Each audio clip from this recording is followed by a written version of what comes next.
All right, let's go ahead and get started.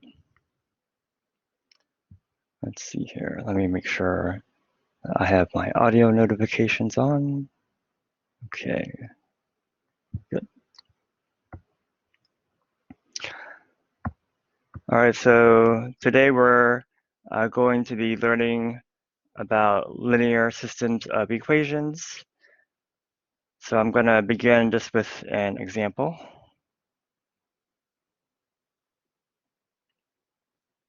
All right, so let's see here. Give me a second. The OneNote seems to be lagging a little. So if we wait maybe a couple of seconds, maybe it'll kick back in. There you go. Okay.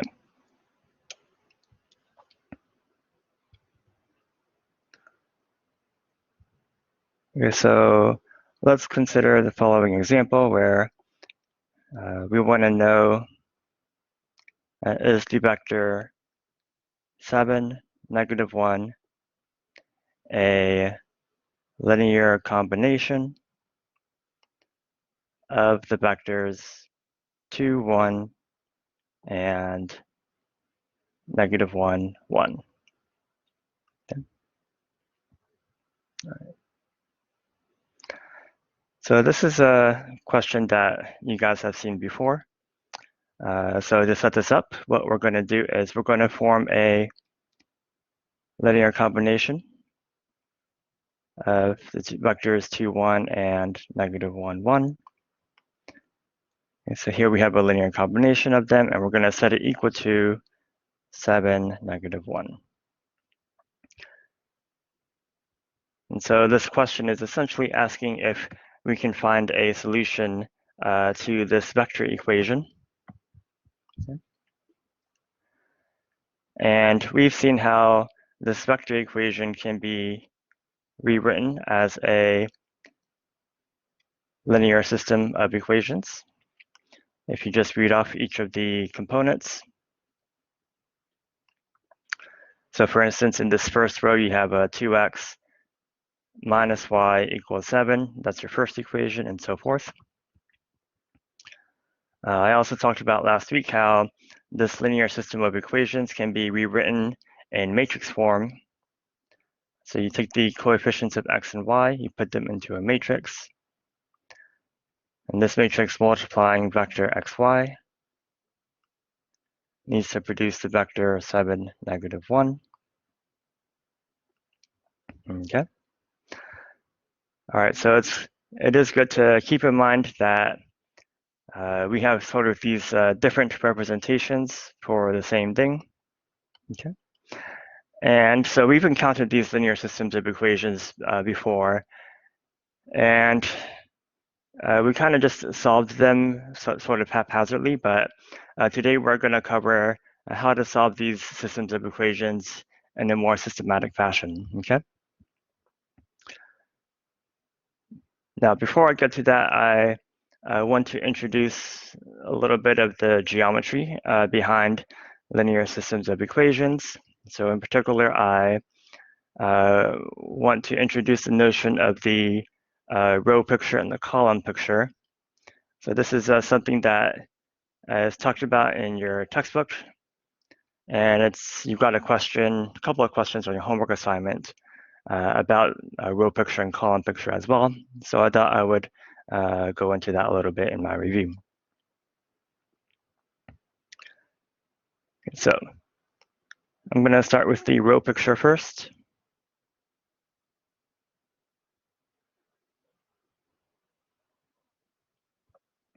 Okay.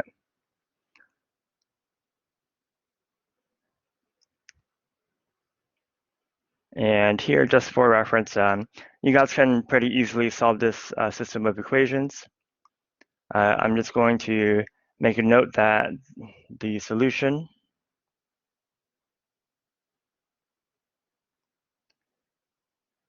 is given by x equals 2, y equals -3, okay?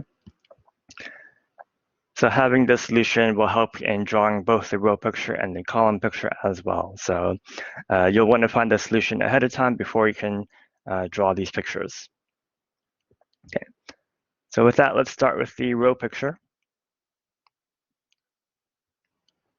So the idea of the row picture is that each of these equations represents a line in the xy plane. So what you want to do for the row picture is graph the two lines, okay?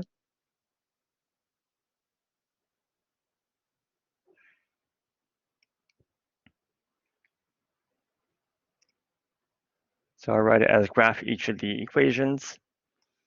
And so let's see here. You can graph these lines however you wish. Maybe what I will do is, let's take the first equation, 2x minus y equals 7. I'm just going to rearrange it slightly. So that's the same as y equals 2x minus 7, okay?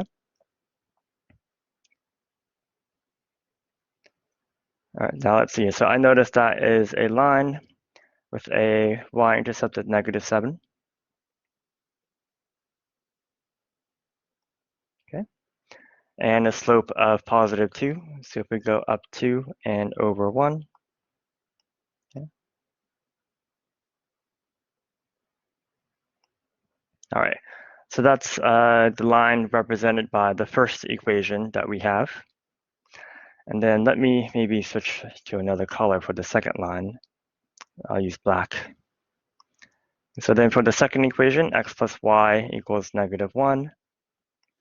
Of course, that's the same as y equals -x minus 1. Okay, so the y-intercept is at -1. Slope is also -1, so it goes down 1 over 1. And then I'll connect the two dots. And that will be the graph of our second equation. Okay. Now here the idea is for a point to satisfy both equations, that means that it must lie on both of these lines. So therefore, where the two lines are intersecting each other, this is going to be the solution to our system of equations, okay?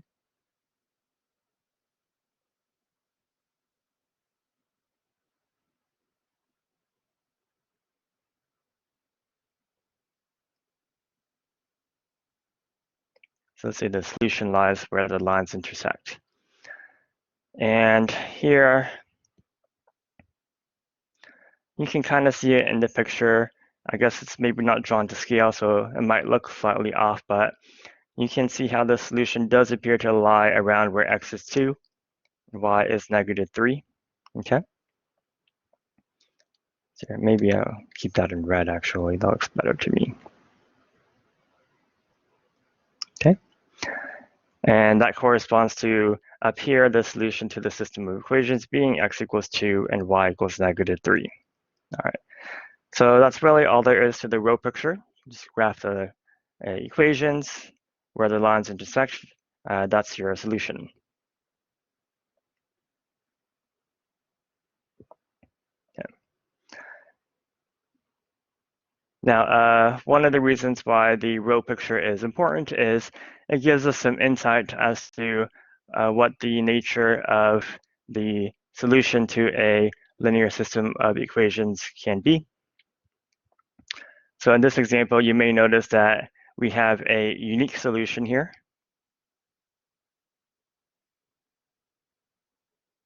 Okay.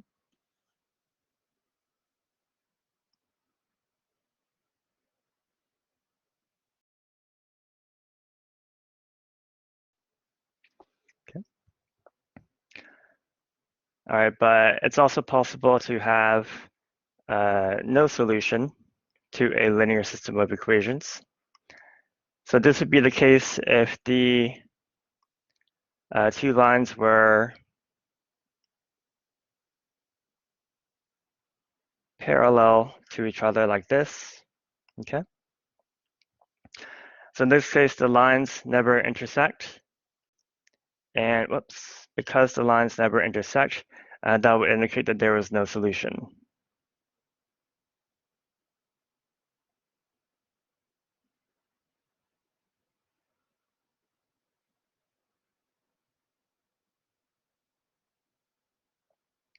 Okay.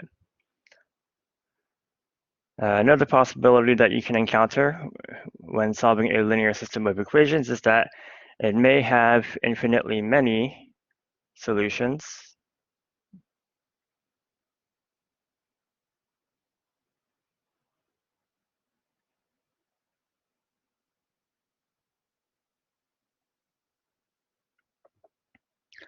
And this will be the case if the two lines are overlapping each other.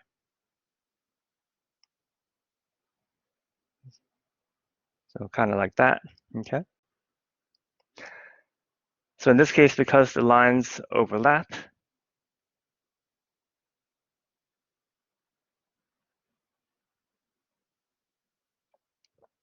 you have infinitely many intersection points.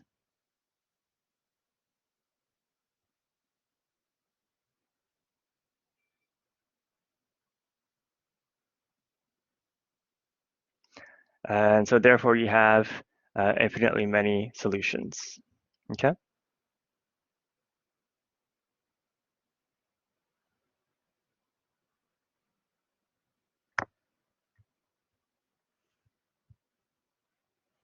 All right.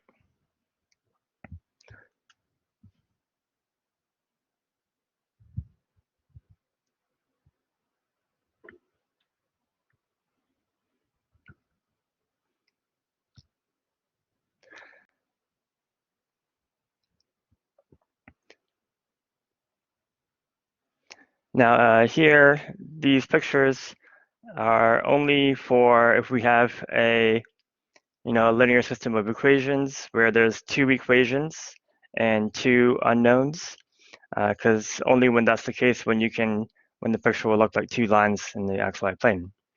But it turns out that this is true for any system of equations, no matter the number of equations and no matter the number of unknowns. So I just want to highlight that, okay?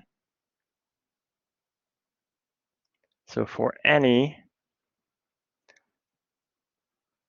linear system of equations,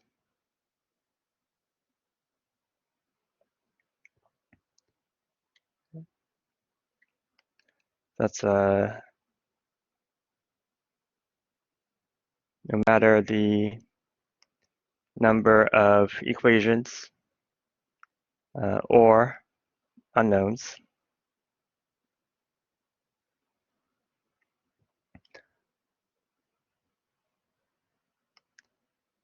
there will always be either a unique solution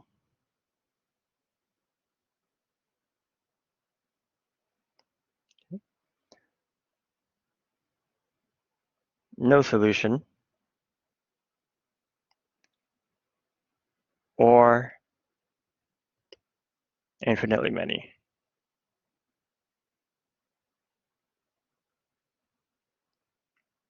Okay? So it's not possible to have a linear system of equations where you have, say, exactly two solutions to it. As soon as you have more than one solution, it must be that you have infinitely many solutions. Okay. All right. And so these insights are things which we can kind of glean from the row picture.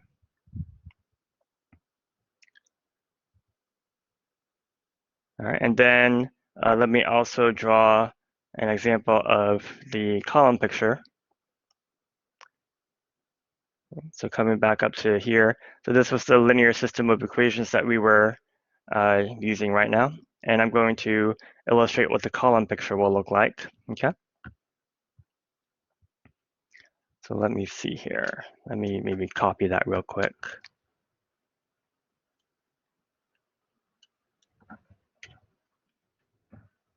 I'm gonna scroll down, paste it here for reference. Okay.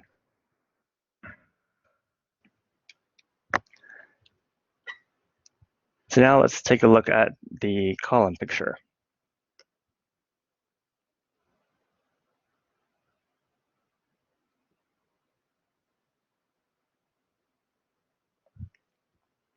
Okay. So the column picture, I think I may have already drawn an example of one in my first video, but it's something that should be familiar to you guys. So basically the idea is this system of equations, we know that it can be rewritten as a vector equation where you have x times 2, 1 plus y times negative 1, 1 equals 7, negative 1. And knowing that the solution is x equals 2, y equals negative 3. So specifically, we know that 2 times the vector 2, 1 minus 3 times the vector negative 1, 1 should equal the vector 7, negative 1.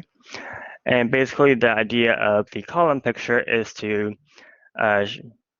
draw a sketch showing that this linear combination does in fact equal the vector 7, negative 1. So to see how you would illustrate that, let me again draw a picture right now. All right. So in the picture, I'm going to just start by drawing my vectors 2, 1 and negative 1, 1. So that's about the vector 2, 1. Okay. Negative 1, 1. Oops. Maybe about here and then up here. Okay. All right. So I drew the two vectors 2, 1, negative 1, 1. Now I want to, in my picture, I want to scale my vector 2, 1 by 2. So if I multiply this vector by 2, so that kind of doubles the result. Okay. And that will bring me to the vector 4, 2. Okay. And then likewise, I want to take the vector negative 1, 1, and I want to now multiply it by negative 3. Okay. So since I'm multiplying by negative, I want to reverse the direction. And then since I'm multiplying by negative 3, I also need to triple the length. Okay, so that's going to be about negative 3 times negative 1, 1. Right.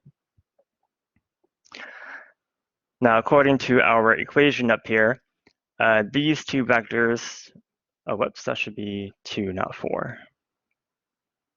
Okay, yeah, so 2 times 2, 1 plus negative 3 times negative 1, 1 should produce 7, negative 1. And we learned how the sum of two vectors can be represented as the diagonal of the parallelogram that the two vectors form. So here I create the parallelogram formed by these two vectors. And then if I draw this diagonal,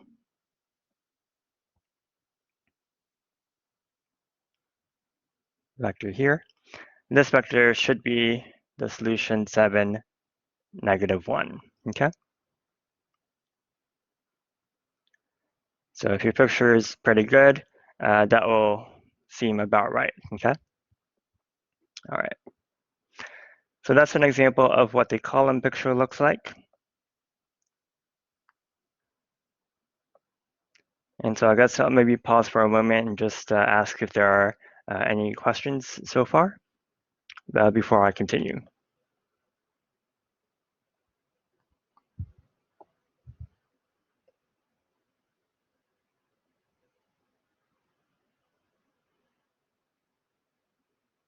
Okay, all right.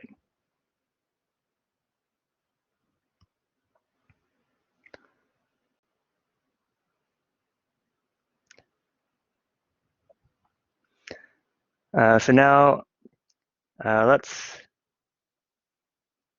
talk about how to solve linear systems of equations in a more systematic fashion. So to do that, let me use a small example first. Okay. So let's suppose we have the equation x minus y equals 3. And then maybe we have a 2x plus 3y equals maybe negative 2.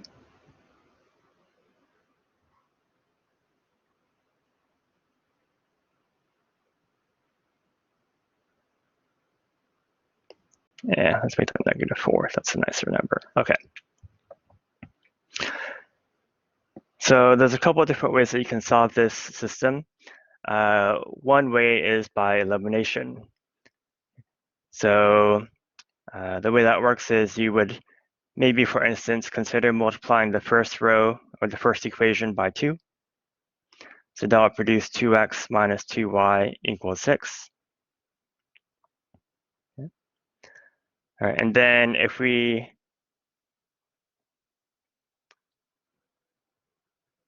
subtract our equations from each other, the idea is that eliminates the x's. That would leave us with minus 5y equals minus 10. And then from there, you could solve for y. In this case, y is positive 2. And then you could, oh wait, 1 second, I messed up. That should be plus 4, so positive 10. Okay, so then y is negative 2. All right.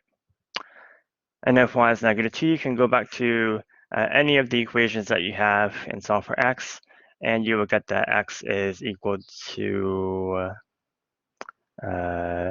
1. Okay.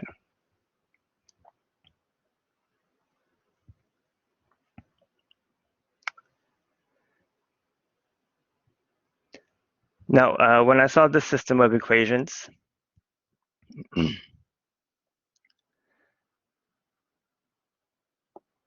so the variables are kind of not too important when you're solving the equation. That might seem kind of strange because we're trying to solve for the variables, but for instance, if you were to like rename x and y as like a and b, or like u and v, it doesn't really matter, right? So in a sense, the only thing that really matters when you're solving the equation are the really the coefficients, and then also what you have on the right-hand side of the system. Okay. So that suggests that rather than working with the equations as they're written over here, it may be easier to write them in this more sort of compact form. So this, they call it the augmented matrix.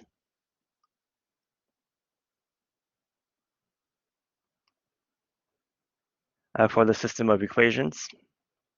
Okay. So in general, for the augmented matrix, you just take the coefficients, and then you augment that with the right-hand side. Okay. And so if we think about the operation that we did here among the equations, that's now going to be analogous to performing a operation on the rows of this matrix. Okay. So here, this isn't exactly the same as what I did up here, but it'll be similar. When we eliminated the x, so essentially, you can think of it as wanting to produce a 0 in the matrix, where you have like this 2, which is like the coefficient of x that you're trying to eliminate. So to eliminate this 2, what we could do is take row 1 and multiply it by negative 2, and then add that to the second row.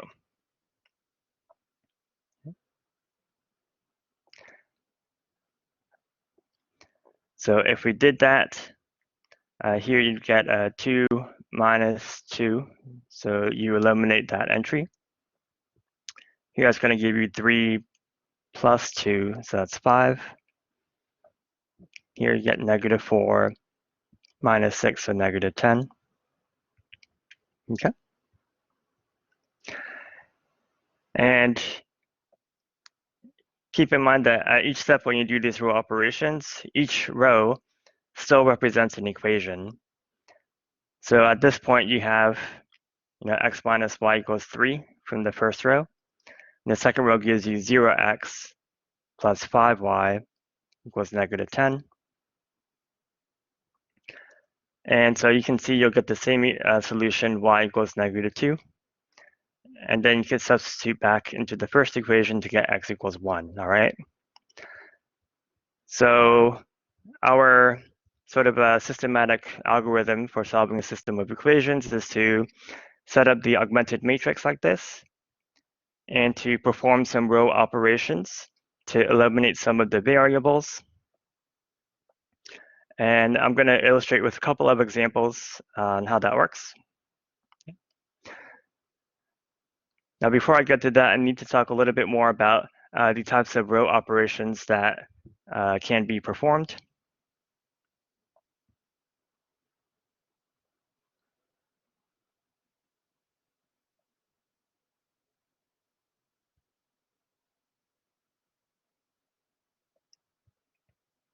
Okay. So here we call these elementary row operations. These are the operations that you can perform on an augmented matrix while trying to solve a system of equations. And we've already seen one example of an elementary row operation here, where we are adding or subtracting a multiple of a row to another row, okay?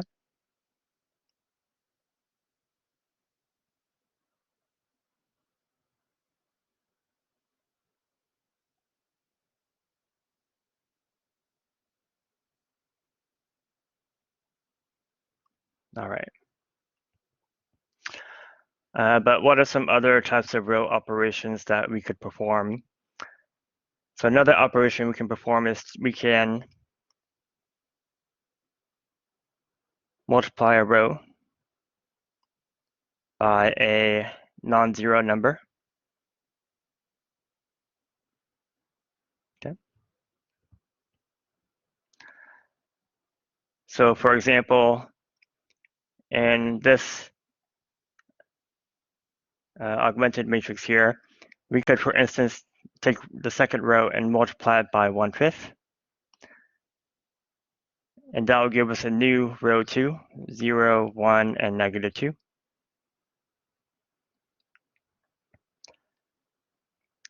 And this operation of multiplying row 2 by 1/5 is essentially the same as multiplying both sides of this equation by 1/5 to produce y equals -2, okay? So 0x plus 1y equals -2. So of course, you can multiply an equation on both sides by a non-zero number. So that's why this is another type of row operation that you can perform when trying to solve a system. And then the last type of elementary row operation is you can swap rows. So swap two rows. Okay.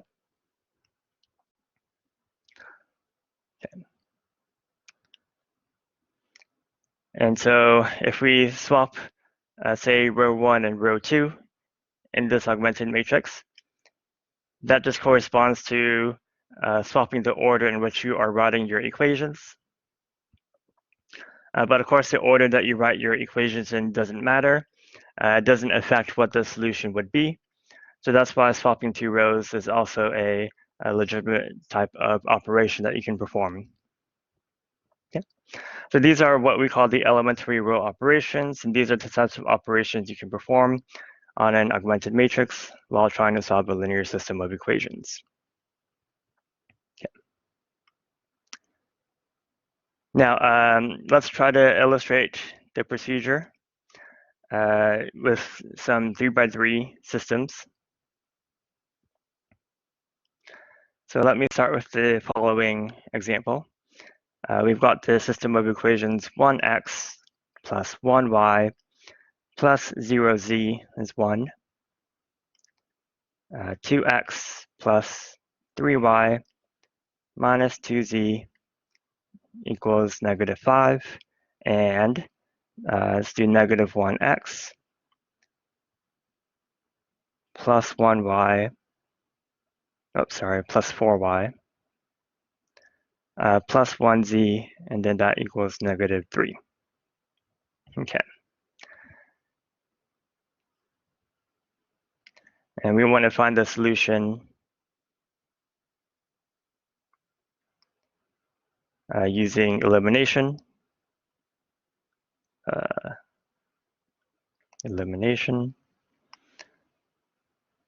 And back substitution. So we'll see what all that means.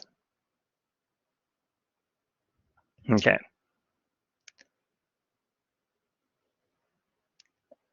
All right, and then just if anyone has any questions at any time, you can always ask away. You can post in the chat.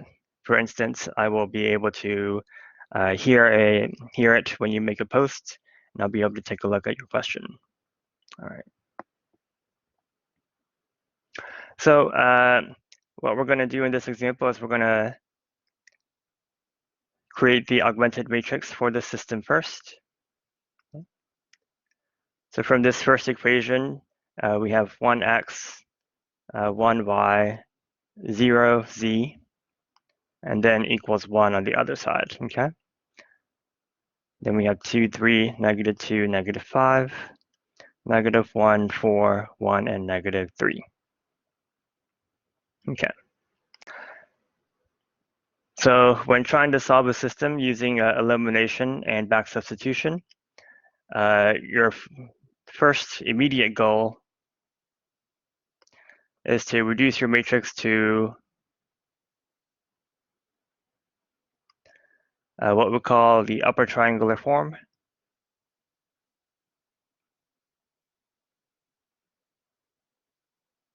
Okay. Reduce matrix to upper triangular form. Okay. So that means we want to get zeros below the main diagonal.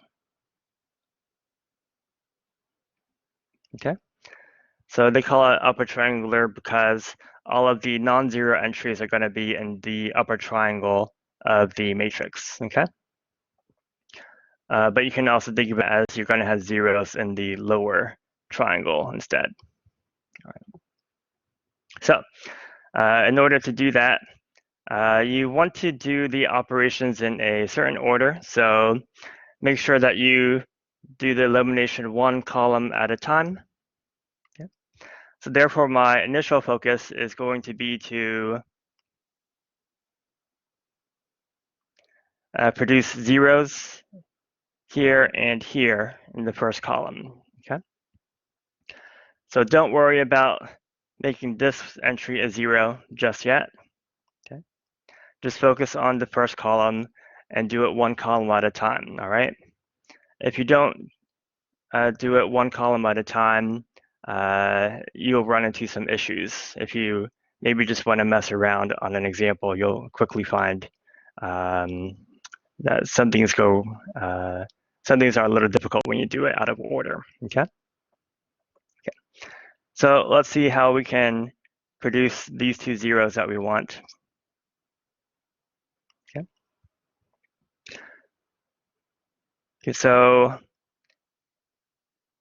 what I'm going to do is I'm going to be using the first entry as sort of what we call a pivot. So I'm going to try to use this number to eliminate everything beneath it. Okay. So we can eliminate the 2 in the second row if we multiply our pivot by -2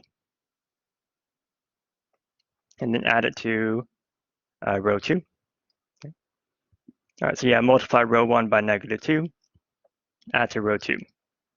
Okay. That's going to produce a new row 2, and it's going to give us a 0 in that entry. Likewise, I can add row 1 to row 3,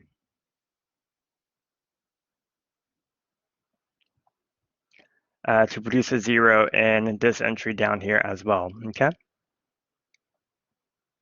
So let's compute what the new rows are going to be. So row 2 minus 2, row 1, we're going to get 3 minus 2 is 1. Negative 2 minus 0, so negative 2. Here it'll be negative 5 minus 2, so negative 7. And then we're doing row 3 plus row 1, so that's going to give me a 5, 1, and negative 2. Okay? All right, good. So then next, I need to get a 0 in this entry now to get it into upper triangular form. So once you move on to the second column, you now want to use the second entry along the diagonal as your next pivot, okay? So to eliminate this 5, you want to use this 1 rather than, say, trying to use this number up here, okay? If you were to try to add a multiple of row 1 to row 3 to eliminate the 5, the issue is that you're going to add something back to here and you're going to undo this 0. But instead, if we use the second row to do the elimination, so let's take row 2, we'll multiply by negative 5, and we'll add that to row 3.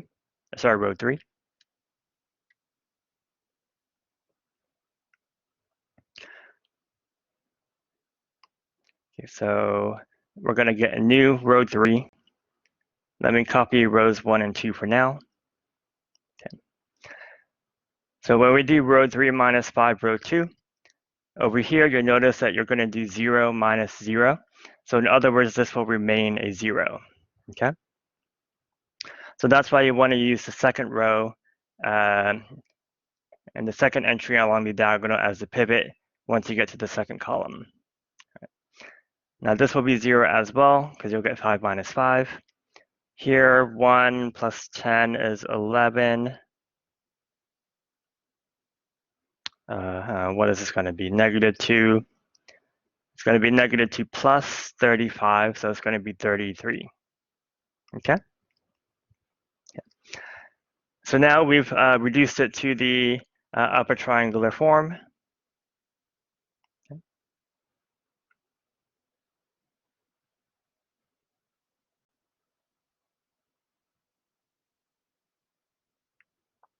So we have zeros below the main diagonal of the matrix. So now to find the solutions to our system, here's where we're going to do the second step of this procedure, which is the back substitution.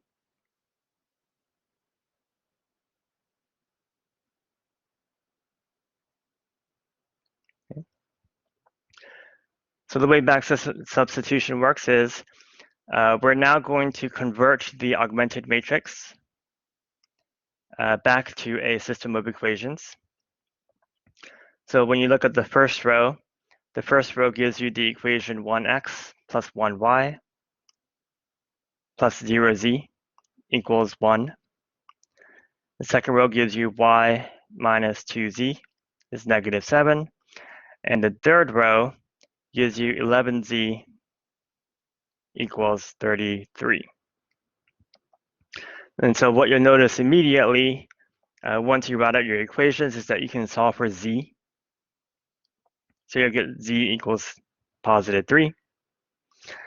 And then you can substitute back into the second equation to solve for y.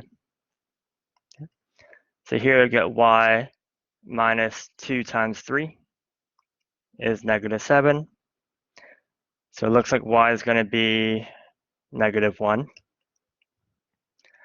And then again, you can substitute back into the first equation now to solve for x. So x, and then we know y is negative 1. And then solving for x, you get x equals negative 2. All right? All right. So you can maybe see why they call it back substitution, because you start with the last equation, you solve for the last variable, you substitute back into the previous equation, and you keep repeating that process to solve for, to get the solution, okay? So that's how elimination and back substitution works. Elimination basically involves reducing your matrix to the upper triangular form. And then back substitution involves converting the upper triangular system to a system of equations and then solving with this back substitution process, okay? All right.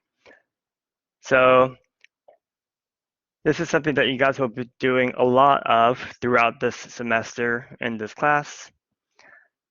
So it may be a little bit awkward at first, maybe, but as you do more and more examples, you will get used to it very quickly. All right. Now I'm going to do some more examples, but I want to make a quick comment here. So I know that I think in one of your homework questions it asks to like circle the pivots and then list the multipliers. So I just want to make a quick note on what those are referring to. So the pivots are, I kind of already have been circling them. They essentially end up being the numbers that you get along the diagonal at each step of the elimination process. Okay.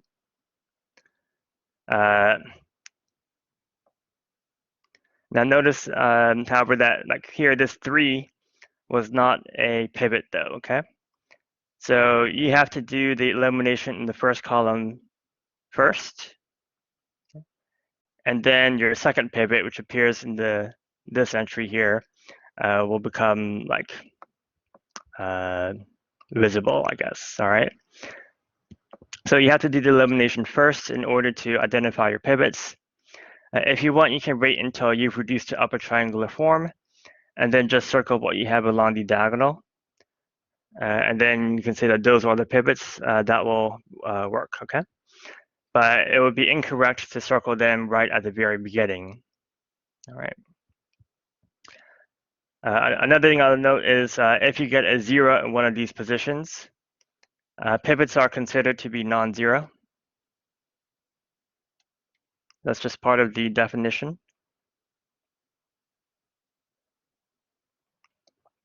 So if you do get a 0, say, in one of these pivot positions, that's going to be an indication that you have maybe no solution or that you maybe have infinitely many solutions.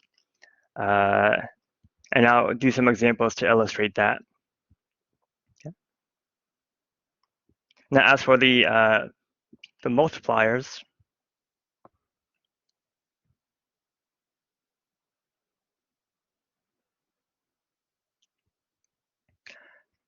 okay, so the multipliers refer to the numbers that you used, or rather these like coefficients, these multipliers that you used in the row operations. Specifically though here, when you do row 2 minus 2 row 1, so that affects the entry in the second row, first column. So they usually denote that multiplier as L21 for reasons which will be apparent later when you get to LU factorization. Okay. All right, but here the L21 multiplier, it's not going to be -2, it's going to be +2. Okay.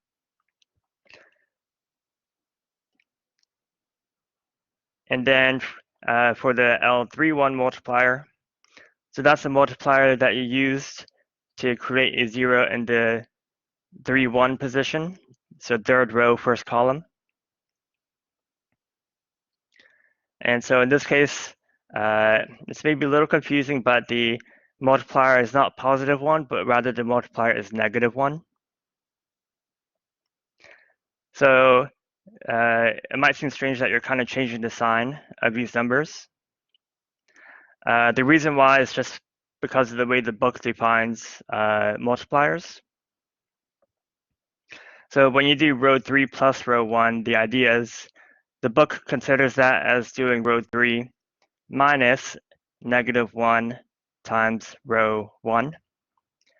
And so they're saying that -1 that you're multiplying by is the multiplier, okay? All right, and then lastly, we did one more row operation, which affected the 3-2 entry, or eliminated the 3-2 entry. Okay. So third row, second column. So that gives us one more multiplier, which they denote as L32. And the multiplier that we use there is +5, because you're subtracting 5 times row 2. So that's how you get the multipliers. You get it from your row operations, but you kind of change the sign of the number that you actually used. Okay. So I don't know if that made sense. So I'll maybe pause and just ask if anyone has any questions about that or anything else.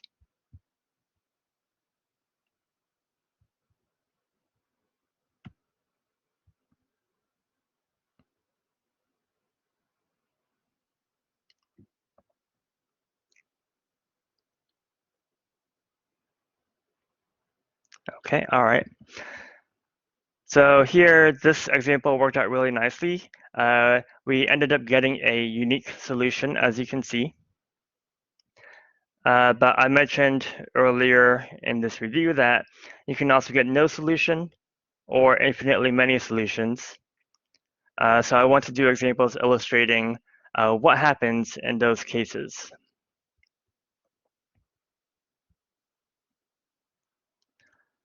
So I'll start with an example where you end up getting no solution.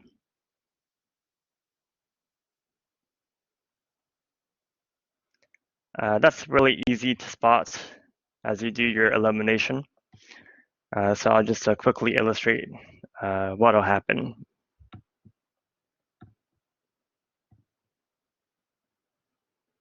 Okay.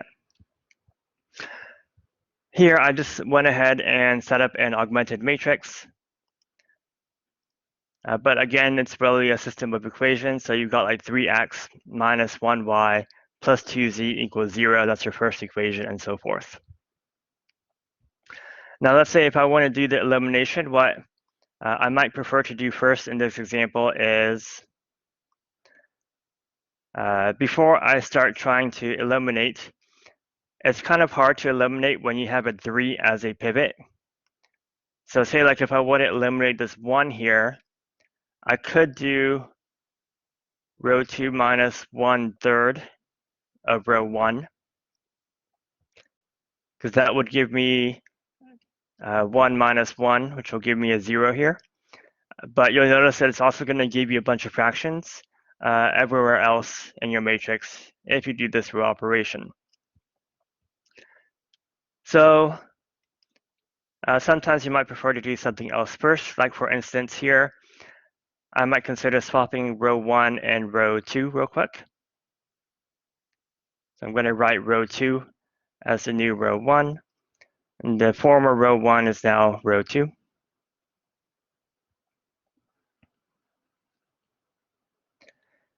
By doing that row swap first, I get a 1 as my first pivot, and having 1 as a pivot makes your row operations a lot easier.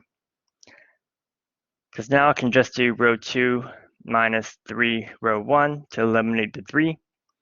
And likewise, I can do row 3 plus row 1 to eliminate this -1. And we're not going to get any fractions anymore when we do this, okay?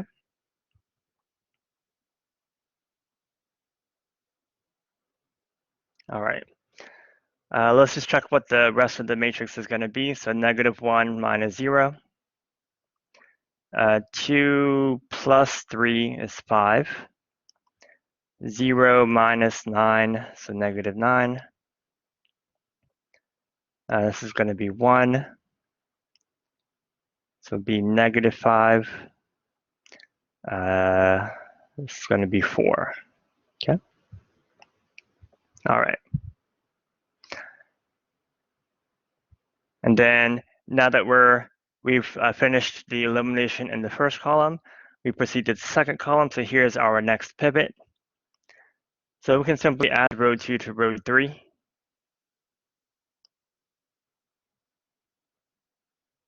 to eliminate this 1.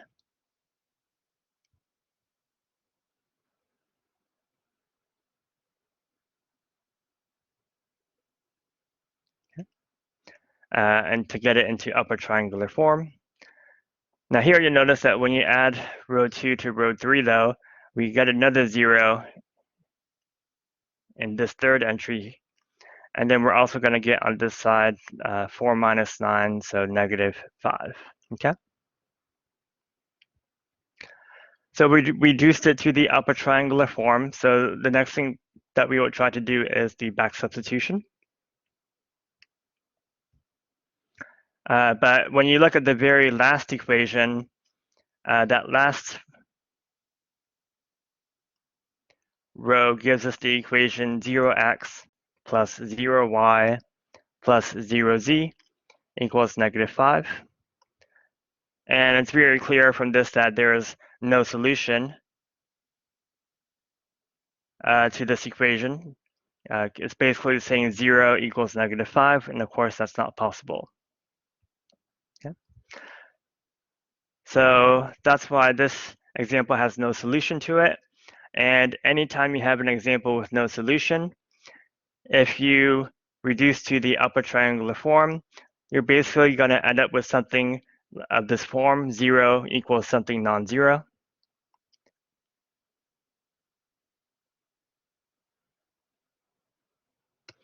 And that's pretty much the clear kind of indication that you have no solution, because you get something that just doesn't make any sense, okay? All right. So there's not much else to say about no solution, at least not for now. Let's look at an example where you have infinitely many solutions instead. Okay. So again, I'm just going to go straight to the augmented matrix.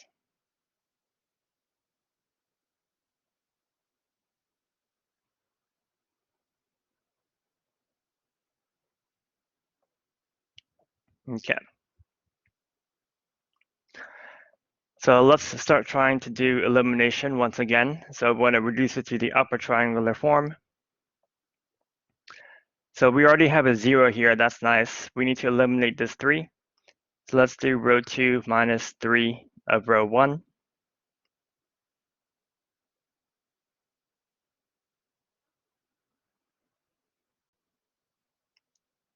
Okay. So row 2 minus 3 of row 1. That's negative 4 plus 6. So think positive 2. 2 minus 3 is negative 1. And negative 2 minus 6 is negative 8. Okay. All right, good. All right, so then we move on to our second pivot, which is over here now. And we're going to use this pivot to eliminate this negative 2. So we would do row 3 plus row 2 to get a new row 3. And you'll notice that when you add row 2 to row 3, you actually get zeros everywhere, both on the left and on the right this time.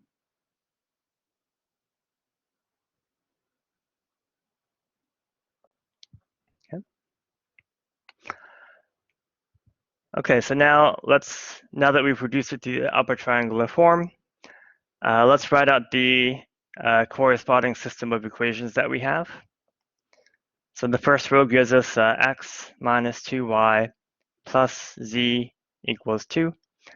And then the second row is 2y minus z equals negative 8. Okay. I'm not going to bother writing out the third equation. It's just a 0 equals 0, essentially, so there's no need to write something silly like that. Okay. Now, what's happening here is at the end, we really only have 2 equations then, okay? So because we have only 2 equations, we're really only going to be able to solve for 2 of our variables here. And there's kind of a a good convention to follow in this class. So here, to kind of determine which variables do you want to solve for, you can base it off which columns had the pivots in them. So in this case, it was columns 1 and 2 that had pivots. And so we're going to solve for the first and second variables, x and y, okay? This is kind of just like a little tip for this class.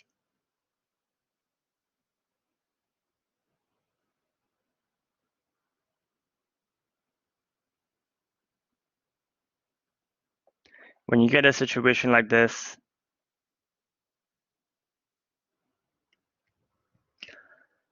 where you have more variables than equations, so you can only solve for some of the variables, solve for the variables that correspond to the pivots. So we're going to solve for x and y. Let's see how that works. So in the second equation, if I want to solve for y, so I would add z to the other side. And then I would have to divide by 2 as well. Okay.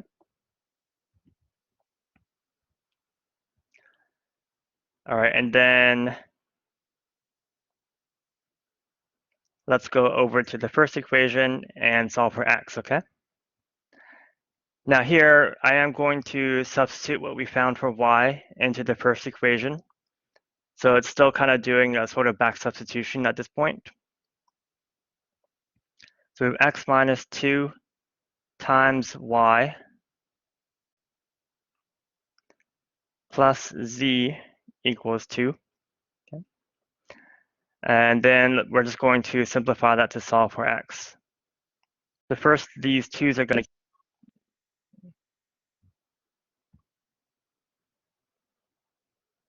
okay, all right. Yeah, so the 2's cancel out. You're going to get x minus z plus 8. So minus z plus 8. And then we have another plus z after that, equals 2. So incidentally, the z's actually cancel. So we do actually get a definite value for x. X is 2 minus 8, so negative 6, okay? All right. But now if we try to put everything together, so we had x is negative 6. For y, all we have is y is z minus 8 over 2. Okay. So what's going on with variable z? Okay.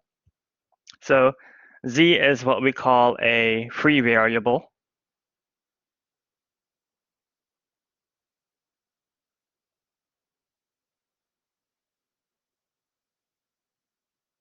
Okay. So the idea is there's really no restriction on what z can be. Z can be any number, okay? And so because it can be any number, that's why we call it a free variable, free to be any number. And everyone does this next part a little bit differently, but the way that I like to do it is, since z is a free variable, I'm just going to assign to it a parameter. So parameter is kind of like a dummy variable. You can think of it like that. So I'm going to call z t.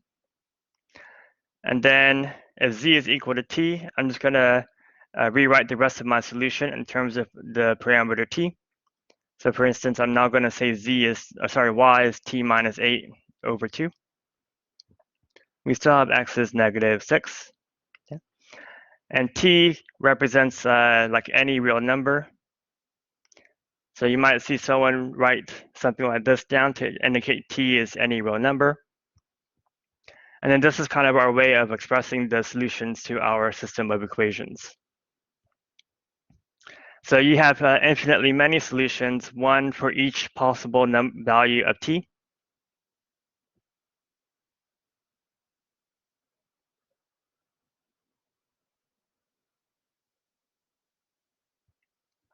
Okay. And so because you have infinitely, this free variable, that's why you have the infinitely many solutions, okay? Now I'll make a note. that if you follow this tip where you solve for the variables corresponding to the pivots, that means that the variables that don't have a corresponding pivot are going to be the free variables, okay? So maybe let's just write it like this. Free variables correspond to having no pivot, okay? So for example here, because we ended up with a 0 in this third column, this 0 is not a pivot.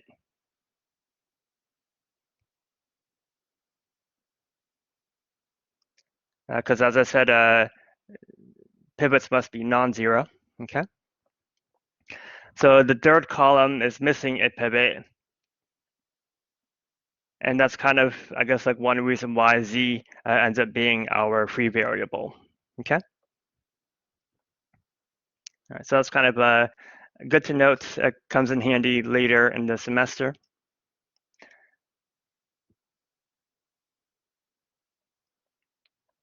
Okay.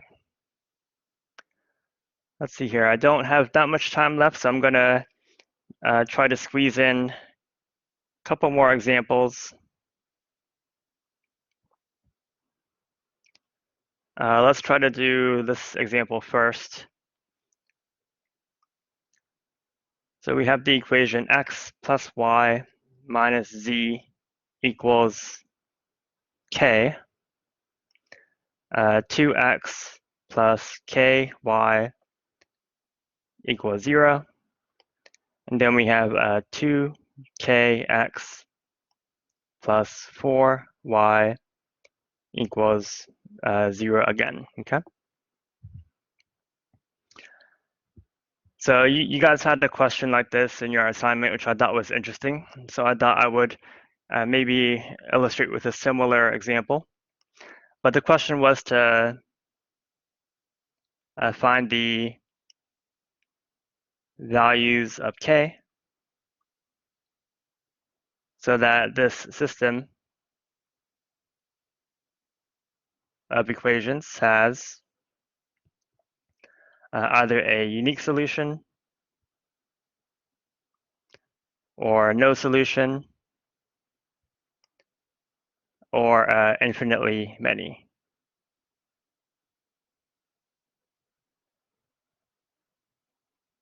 Okay.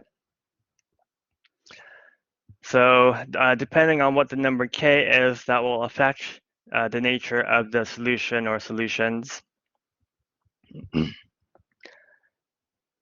So in order to figure this out, well, if we want to do what we've been doing all along today, which is we want to start by doing elimination. So here we're going to set up the augmented matrix. So I'm writing out the coefficients of x and y. You'll notice that you do want to include the k's in the matrix as well. Okay. All right, and like I said, we are going to do elimination. So we're going to try to reduce this to upper triangular form. So to eliminate this 2, I want to use this one as a pivot, right? So I'm going to do maybe row 2 minus 2 of row 1 to produce a 0 in this 2, 1 entry. Now to get rid of the 2k, you'd want to do row 3 minus 2k times row 1, okay? Because that will give you 2k minus 2k, so it will give you a 0 in that entry as well. Okay.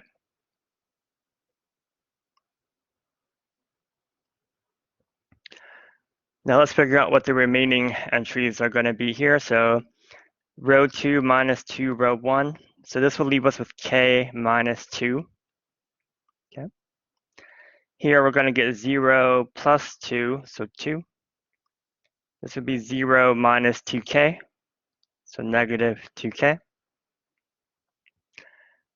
And then row 3 minus 2k times row 1. That's going to give us 4 minus 2k. 0 plus 2k. And here you'll get 0 minus 2k squared, because we had to multiply this k by a 2k, so 2k squared, okay? Okay, so it gets a little messy because you're going to get lots of k's showing up.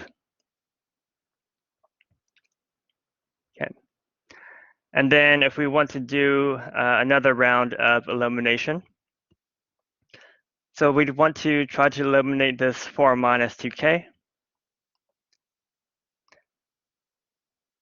And so here, things kind of work out pretty nicely. If you multiply k minus 2 by 2,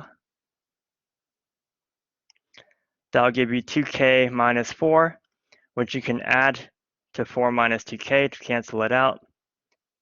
So if we do row 3 plus 2 of row 2, that should eliminate the 4 minus 2k. I'll leave you with an upper triangular matrix now.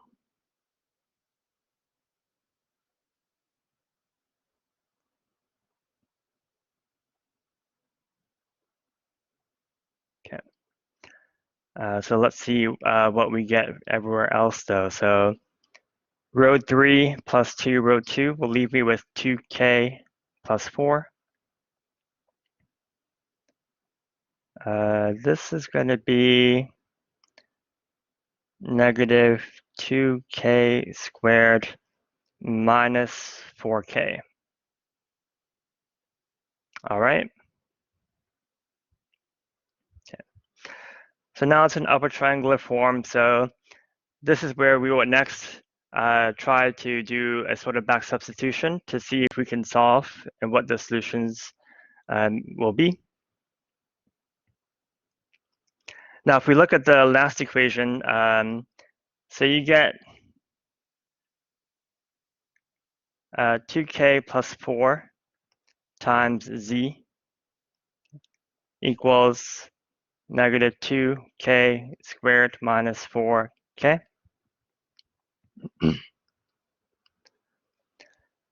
And here's where we might have an issue. So when k is equal to negative 2,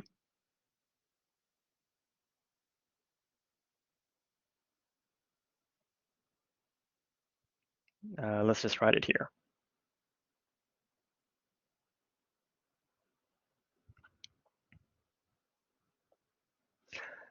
Notice that in the last row,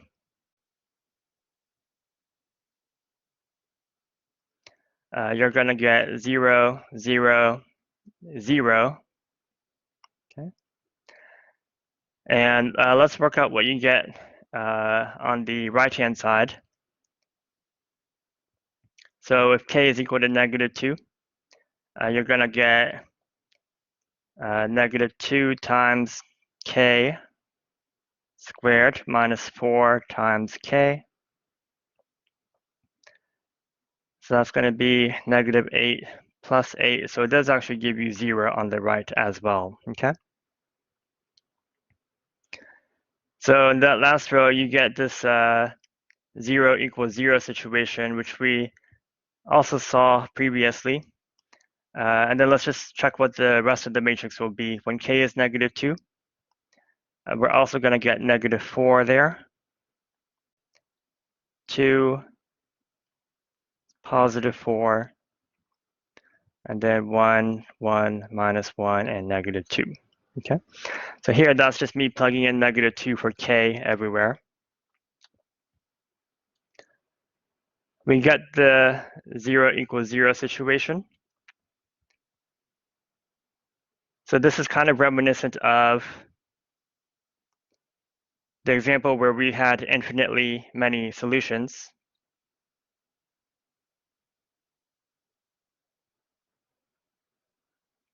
Okay. So here z would be a free variable. You could solve for x and y and write out a solution similar to how I did in this example. So because of that, we see that we're going to get infinitely many solutions when k is equal to -2. Okay. Now the question doesn't ask us to actually write out what the solutions are. So it should be enough to just stop here once we see that there's infinitely many solutions. Okay. Okay. Now let's think about what happens when k is not equal to -2 then.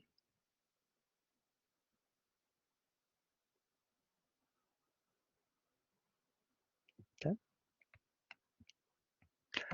So if that's the case, then we no longer have the 0 equals 0 situation in the last row.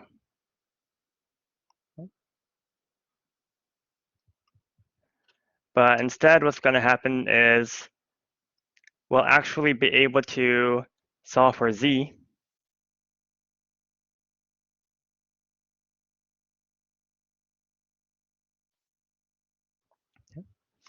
So now if we look at that last equation, you have 2k plus 4 z equals -2k squared minus 4k. And because we know that k is not equal to -2, so we know that this is not equal to 0. And so because this is not 0, it's safe to divide both sides by 2k plus 4 to solve for z, okay? All right. So next, let's try to back substitute into the second equation. Maybe let's do a little bit of simplification first. I can factor out a 2 from the numerator and the denominator.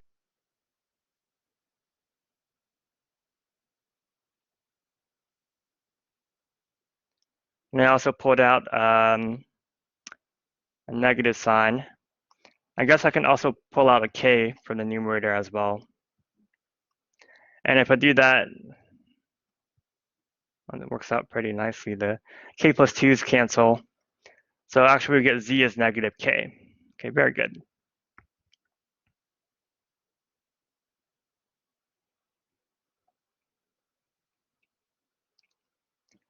Now let's back substitute into the second equation.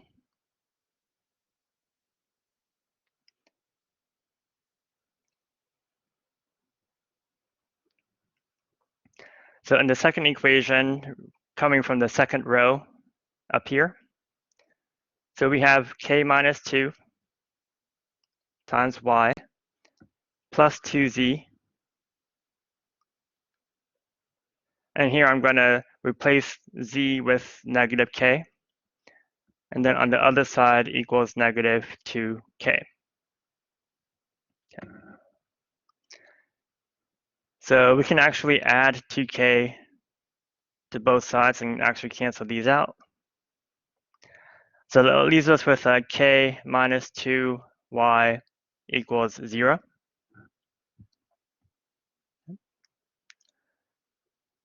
But then that leaves us with two possibilities. So it could be that y is 0, but another possibility is that maybe k is equal to +2. Yeah. So let's see what happens if k is equal to +2.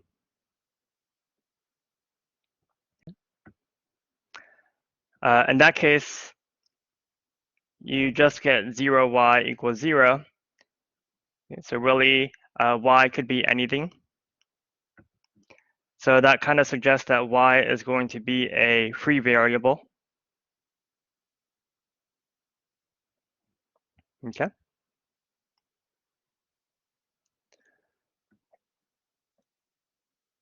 And I guess since you see that you have a free variable, that's already enough to say that you're going to have infinitely many solutions as well.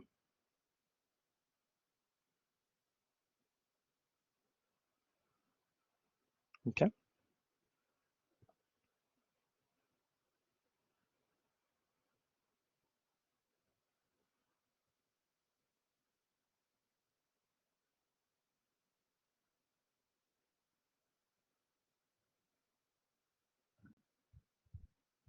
All right.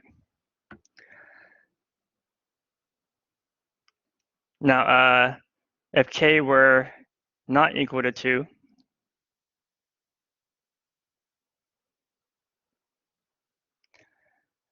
then instead you would get y is equal to 0.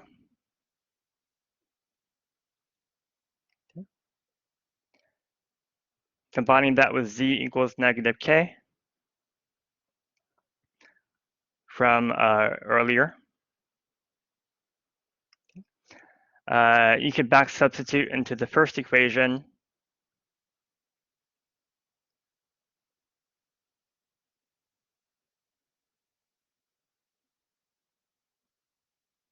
To try and solve for x. So in the first equation, it's x plus y minus z equals k. And here you see that you can, you'd get x equals 0. Okay. So it looks like if k is equal to 2, you get infinitely many solutions. If k is negative 2, you also have infinitely many solutions. But otherwise, you get a unique solution where x is 0, y is 0, and z is just negative k. Okay. So altogether, we see that you have infinitely many solutions if k is plus or minus 2.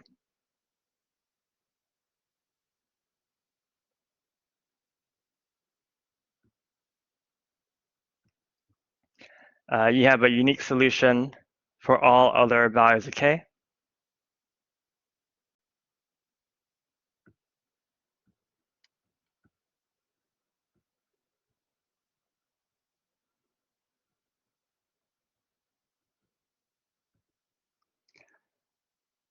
And there's no values of k where you have no solution.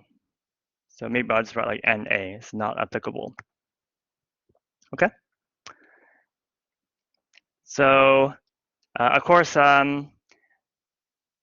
here we had infinitely many solutions come up because of this sort of like a 0 equals 0 situation that was going on, both up here and also kind of down here when k was equal to 2, you also had a 0 equals 0 situation, which gave you a free variable and infinitely many solutions.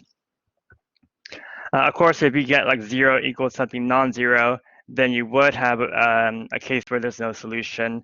But at least in the example that I have here, that did not happen, okay?